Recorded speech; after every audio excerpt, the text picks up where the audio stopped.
Boa noite, estamos começando o programa Bate-Papo Legal, que tem apoio do Viva Mais Saudável. A entrevista de hoje é pelos espaços jurídicos com a advogada doutora Cláudia Salotti. Doutora Cláudia Salotti vai estar conversando com a gente hoje sobre o tema aposentadoria para pessoas com deficiência, a famosa aposentadoria PCD. Para quem quiser enviar a sua pergunta, pode enviar a sua pergunta que nós fazemos no decorrer da entrevista. Uma boa noite a todos. O programa Bate-Papo Legal tem transmissão pelo PFest. Boa noite, doutora Cláudia. Seja bem-vinda no Boa programa noite. Bate-Papo Legal. Boa noite. Doutora, antes de a gente começar, hoje o tema é a aposentadoria para pessoas com deficiência. Eu gostaria que a doutora se apresentasse.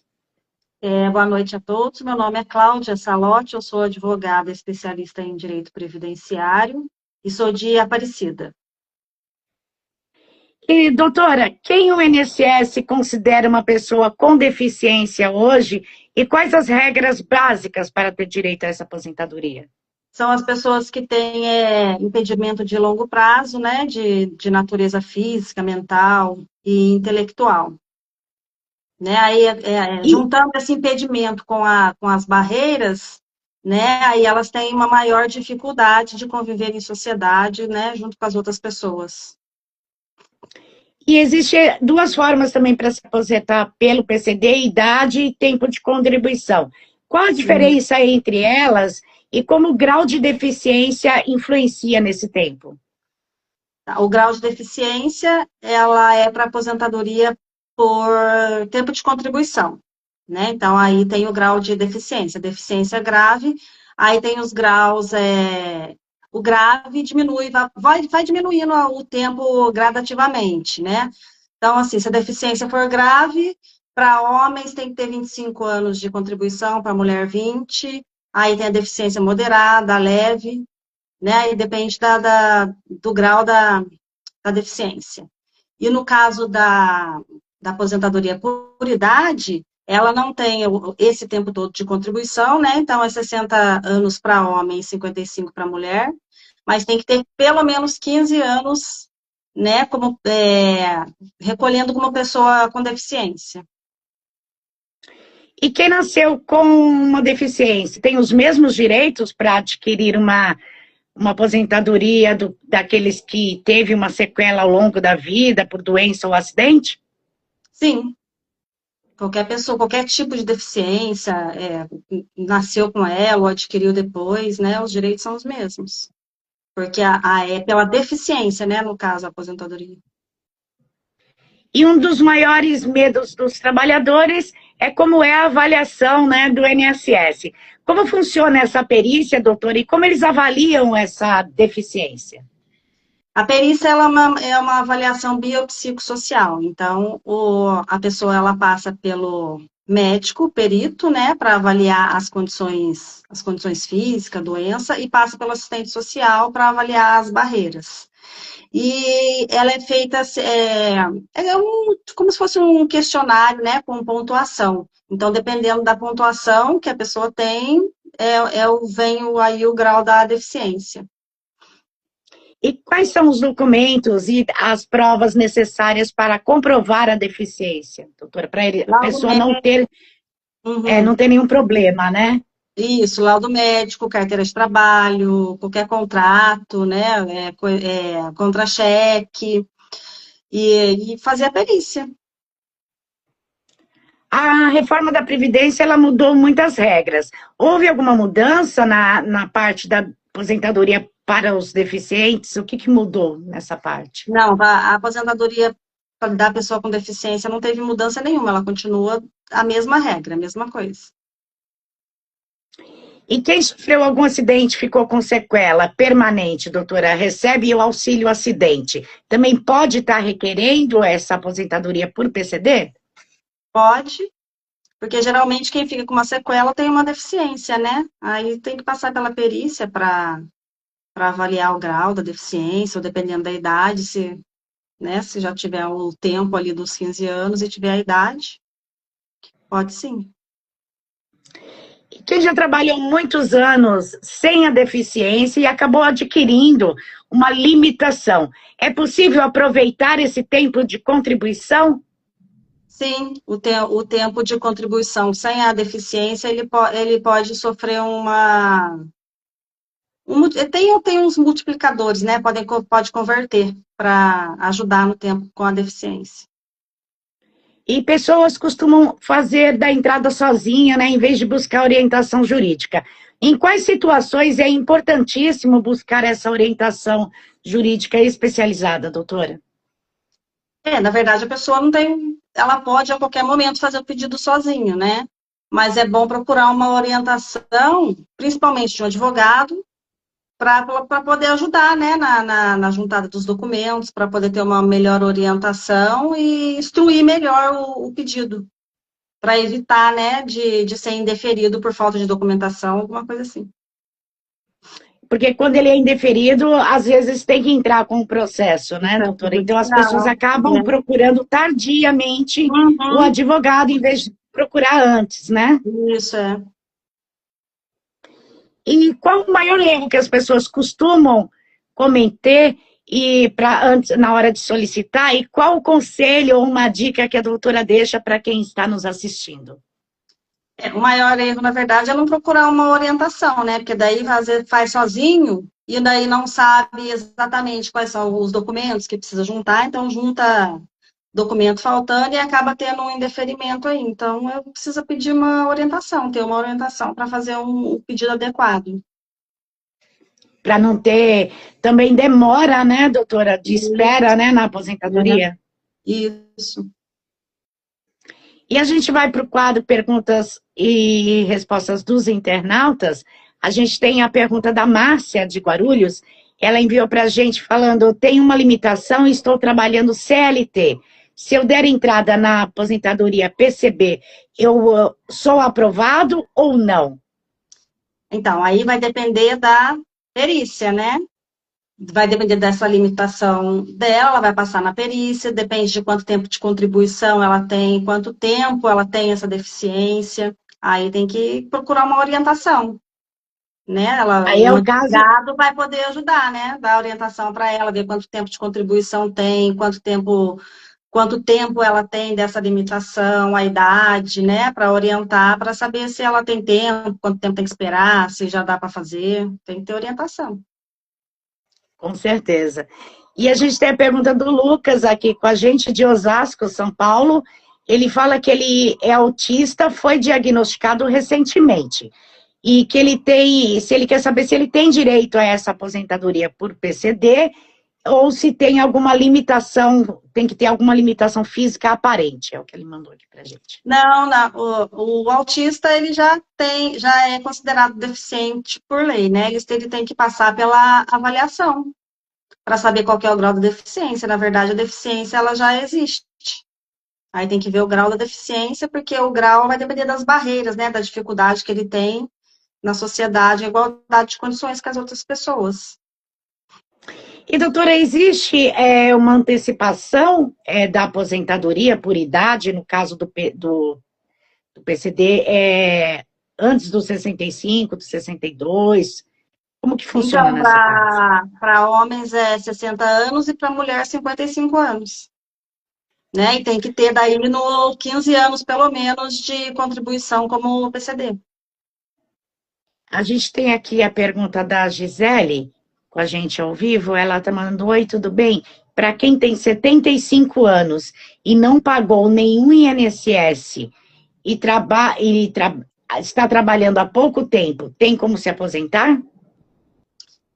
Aposentadoria, acredito que não, porque se ela começou agora a contribuir, ela precisa de, no mínimo, de 15 anos, né, de contribuição. Então, se não tiver, ela não consegue aposentar.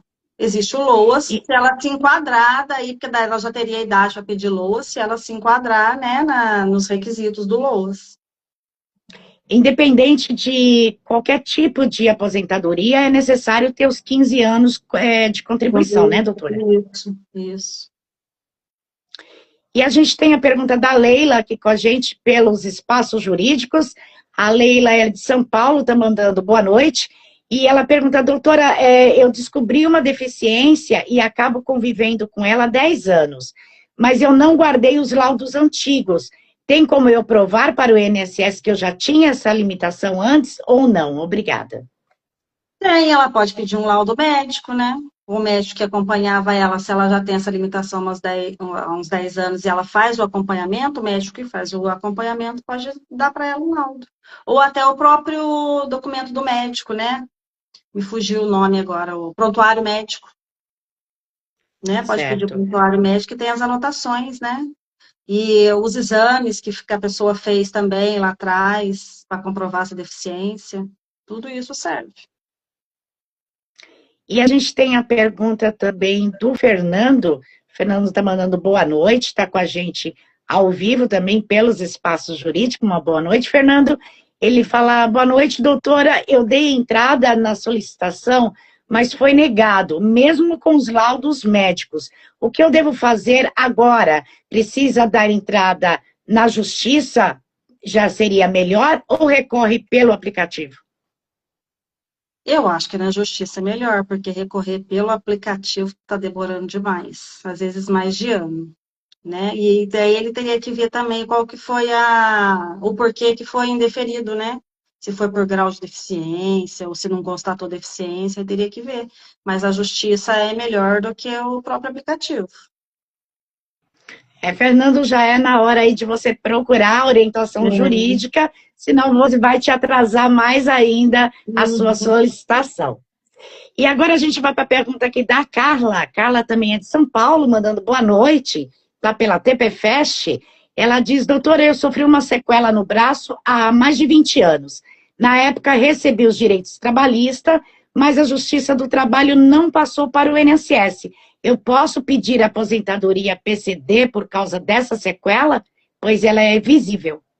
Sim, qualquer sequela que a pessoa tenha, qualquer limitação que a pessoa tenha, ela pode ser enquadrada como pessoa com deficiência, né? Ela tem que passar pela perícia e comprovar recolhimento nesse tempo, né? Ter o tempo necessário para aposentar e pode aposentar como pessoa com deficiência. E a gente tem a pergunta do Paulo. O Paulo é de Minas Gerais, de Varginha, mandando boa noite. Ele pergunta, quem trabalha por conta própria, faz bico e também contribui como MEI, pode se aposentar como PCD ou a regra é só para quem trabalha registrado? Pois eu tenho uma limitação. Pode aposentar por PCD, mas no caso dele, aí só por idade, porque por tempo de contribuição não pode, porque como é reduzida, né, a alíquota de contribuição, daí não pode, não tem direito à aposentadoria por tempo de contribuição, no caso. Aí só por idade. Se quiser por tempo de contribuição, daí a pessoa ela tem que como é que fala, gente? Tem que recolher os 20%, né? Então ela vai ter que recolher o que falta. Entendi. E a gente tem a pergunta também do Francisco. O Francisco é de Três Pontas, enviou para a gente pelas redes sociais. Ele mandou que ele tem uma limitação física no braço e possui também uma cardiopatia moderada. E ele queria saber se essas duas condições soma na perícia do INSS e pode aumentar o grau e até antecipar a aposentadoria. Sim, ele pode ser considerado pessoa com deficiência. Aí vai depender da perícia, né? Aí vai depender dos exames que ele apresentar, doutora, no caso? Isso. E da perícia que ele vai passar no médico, né? Porque aí vai depender da pontuação.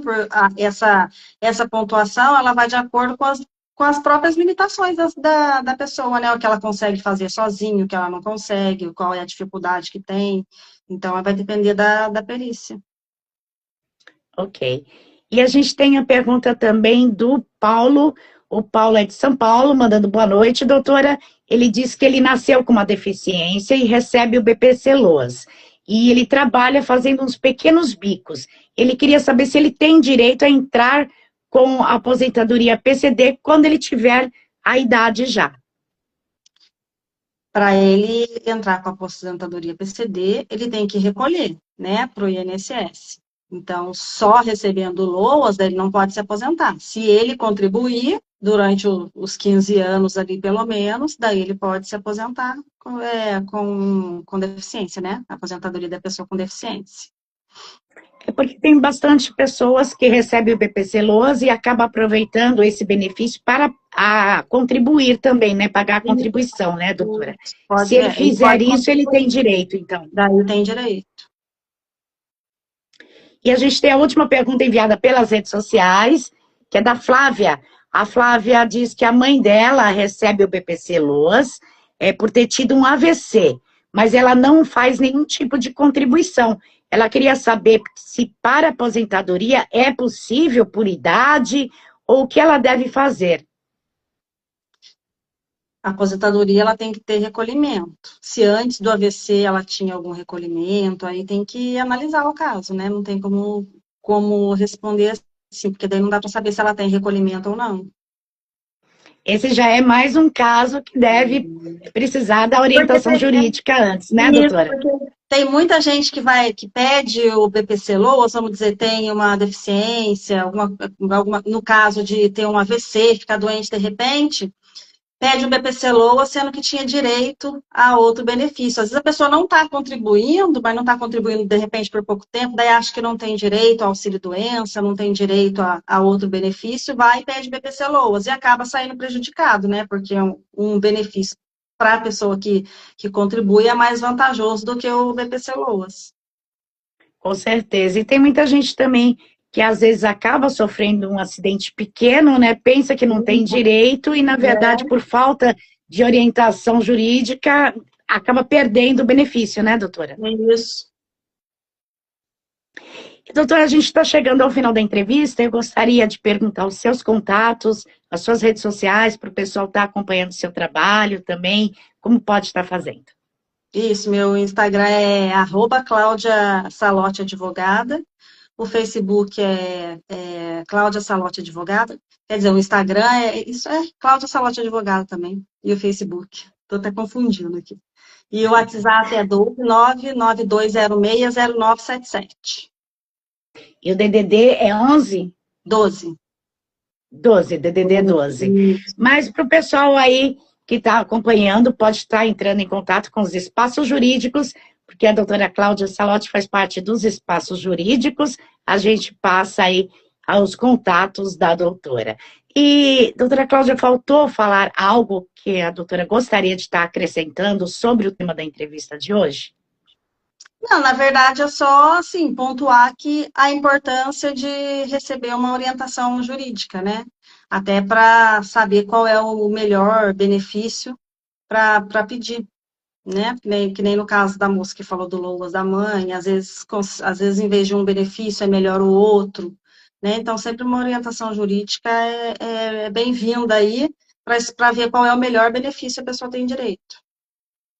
Isso é muito importante. Também tem pessoas que acabam sofrendo acidente há muito tempo e tem o direito aí do auxílio acidente também, que é diferente, né, doutora?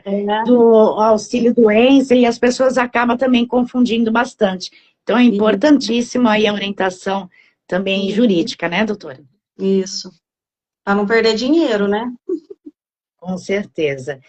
E, doutora, eu vou agradecer a sua presença aqui no Bate-Papo Legal, hoje pelos espaços jurídicos. Espero encontrar a doutora com um próximo tema e esclarecendo as dúvidas dos internautas.